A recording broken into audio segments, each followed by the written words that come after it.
तो यहाँ पर कंफ्यूज नहीं होना कि स्वव्रत लिख दिया, अब इसी के साथ एप्लीकेशन ये लिखनी है या नहीं लिखनी, नहीं, ये 5 नंबर का है। आपको सिर्फ यही जो बायोडाटा पूरा ऊपर दिखाया है वो सारा इस तरह से लिखना है। तो कंफ्यूज नहीं होना, अपनी प्रैक्टिस करें। जो प्रश्न ऊपर दिया हुआ था उसके आधार पर आपने स्ववृत्त का पूरा विवरण देना है। हेलो बच्चों, गुड मॉर्निंग, कैसे हो आप? उम्मीद करती हूँ कि सब ठीक है और पढ़ाई भी बहुत अच्छे से चल रही है। मुझे मालूम है आप बहुत अच्छी मेहनत कर रहे हो, पूरी तैयारी कर रहे हो 100% लाने के लिए। तो आज मैं आपको एक नया टॉपिक और देने जा रही हूँ, वो है स्ववृत्त लेखन। और मैंने देखा है कि बहुत बच्चे इस पर बहुत परेशान रहते हैं कि इसको कैसे लिखे। इसको आज मैं बहुत डिटेल में समझाऊंगी, आप ध्यान से देखिए, पूरा वीडियो देखिए बिना स्किप किए, और जल्दी से लाइक भी कर देना अगर पसंद आए। और अगर आप पहली बार देख रहे हैं तो सब्सक्राइब जरूर कर दें, बेल आइकन पर जरूर जाएं, ऑल को टच करें ताकि हर वीडियो आप तक सबसे पहले पहुंचे। और आज मैं आपके लिए लाई हूँ स्ववृत्त लेखन। तो चलो शुरू करते हैं आज की क्लास अरुणा कालिया के साथ। स्ववृत्त का पहले तो इसका मतलब समझ लें कि स्ववृत्त का मतलब क्या होता है। स्व का मतलब हम खुद, स्व अपने आप, और वृत्त का मतलब होता है परिधि, सर्कल, यानी कि हमारा अपना सर्कल क्या, हमारे आसपास जो भी हमारे बारे में जो जानकारी वो बतानी होती है।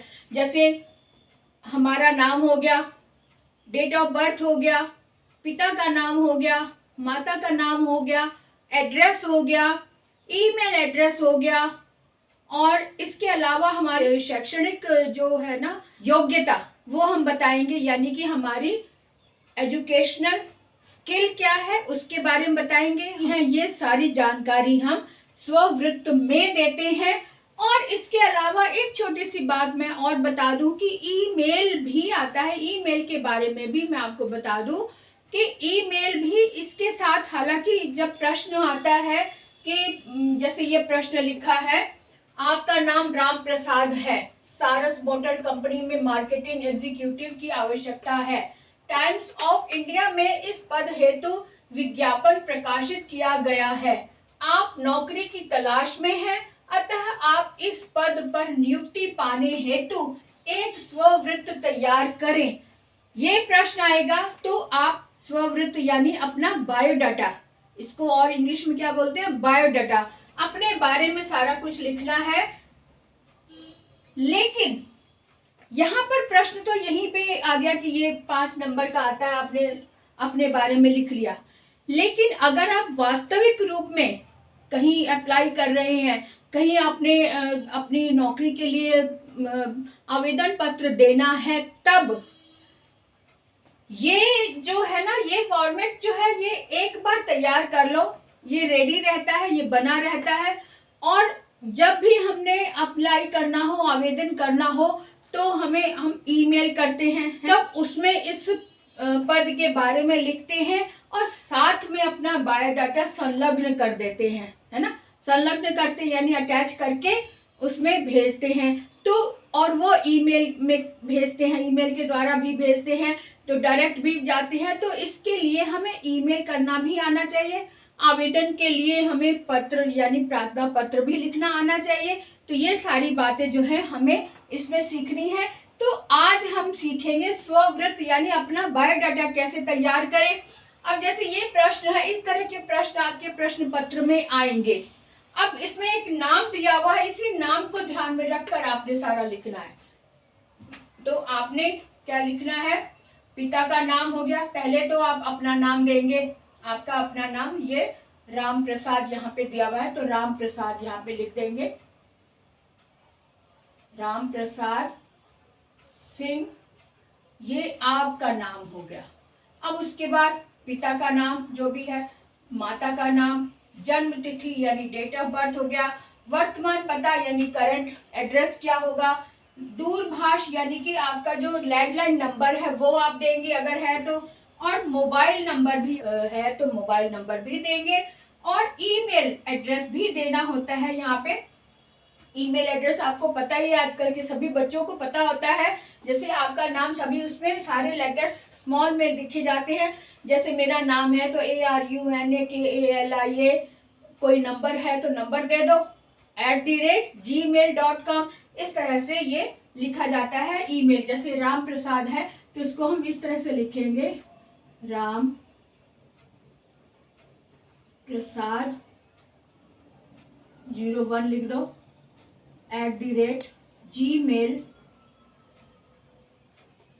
@gmail.com। ये इस तरह से आपने इसका जीमेल ईमेल भी एड्रेस देना होता है, ठीक है। उसके बाद शैक्षणिक योग्यता के लिए हम पूरा खाका बनाएंगे, तालिका बनाएंगे, उसमें हम लिखेंगे शैक्षणिक योग्यता क्या है, तो उसके बारे में भी अभी हम बात कर लेते हैं।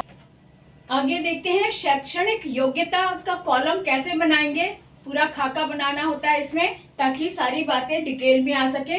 तो देखो, शैक्षणिक योग्यता को हमने इस तरह से खाने में इंक्लूड कर दिया। क्रम संख्या, कक्षा, वर्ष, विद्यालय या बोर्ड, विषय और उत्तीर्ण कितने परसेंटेज में हुए। अब क्रम संख्या 1 में आता है 10वीं कक्षा में हमने 10वीं कक्षा में कौन से वर्ष में की, 2007 में की, या जो भी आपका वर्ष है उसका वर्ष लिखोगे। सीबीएसई बोर्ड, अगर सीबीएसई आप विद्यालय आपने सीबीएसई से किया तो सीबीएसई, अगर यूपी से किया तो यूपी बोर्ड लिखेंगे, हरियाणा बोर्ड लिखेंगे, जो भी बोर्ड है आपका वो बोर्ड का नाम लिख दिया। उसके बाद विषय हमने बताने हैं कि हमने किन किन विषयों से 10वीं पास की है। तो हिंदी, अंग्रेजी, विज्ञान, सामाजिक विज्ञान और गणित, ये हो गए कॉमन सब्जेक्ट हो गए। उसके बाद हमने देखा कि 72% से हमने क्लास पास की, या जो भी जितना भी आपने परसेंटेज गेन किया वो आप परसेंटेज अपना लिख देंगे यहाँ पे। दूसरे नंबर पर आता है 12वीं कक्षा हमने कौन से साल में पास की, तो 10वीं के बाद हमने 2 साल यानी 11th और 12th को काउंट करके हमने 2009 में यानी 12वीं की, सीबीएसई से की, कौन से बोर्ड से की, और विषय हमारे पास रहे हिंदी, अंग्रेजी, इतिहास, अर्थशास्त्र, या जो भी आपके सब्जेक्ट रहे हों वो आप इसमें फिल कर सकते हैं। और साथ में हमने कितने परसेंटेज में पास किया, 86% या जो भी जितना भी आपका रहा हो।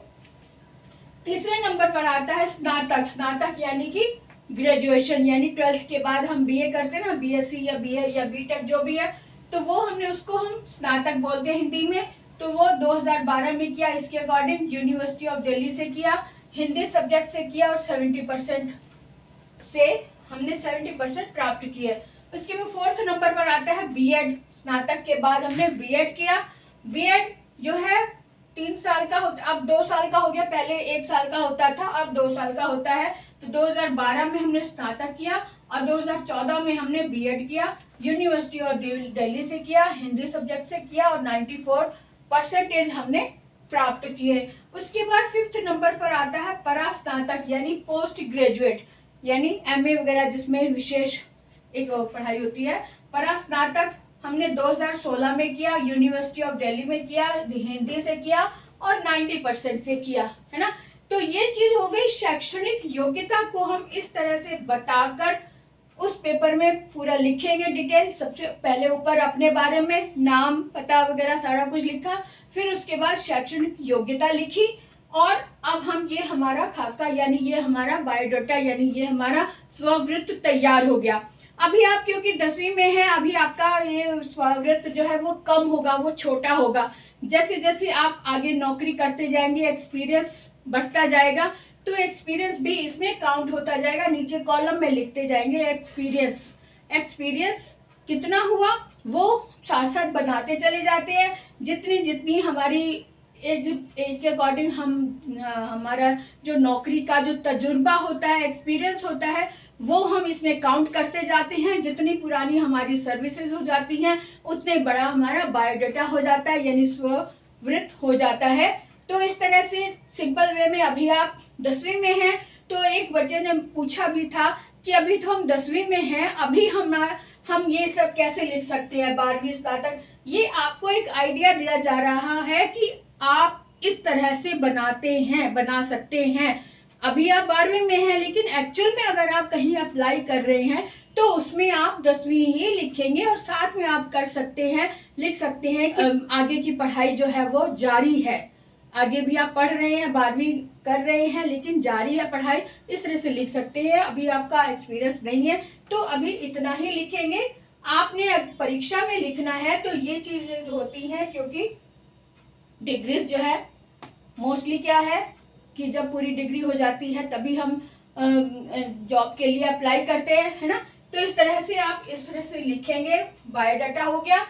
और इसके साथ ही आपने खाली बायोडाटा नहीं भेजना होता, कहीं पे एप्लीकेशन, कहीं पर जहाँ भी आपने आवेदन देना है वहाँ साथ में एप्लीकेशन यानी प्रार्थना पत्र भी देना होता है।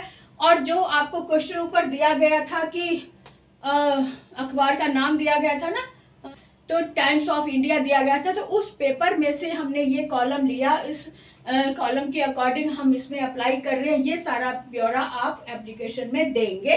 तो इस तरह से अप्लाई किया जाता है। एप्लीकेशन आपने अलग से सीखी हुई है, औपचारिक और अनौपचारिक पत्र लिखने सीखे हुए हैं। तो औपचारिक पत्र वाले जो उसका फॉर्मेट होता है उसके अकॉर्डिंग आप एप्लीकेशन भी लिखेंगे, लेकिन आप पूरा विवरण देना है, ठीक है। तो अब आपको समझ में आ गया होगा सारी बात। तो अब नेक्स्ट मैं आपको ईमेल लिखकर बताऊंगी कि ईमेल में कैसे लिखना होता है, कैसे हम अपनी एप्लीकेशन संलग्न करते हैं, अटैच करते हैं। वैसे तो आपको सबको आता है, कंप्यूटर वाले बच्चे हो आप, तो फिर भी मैं एक प्रैक्टिकल वे में आपको बताऊंगी। तो देखते रहिए। All the best.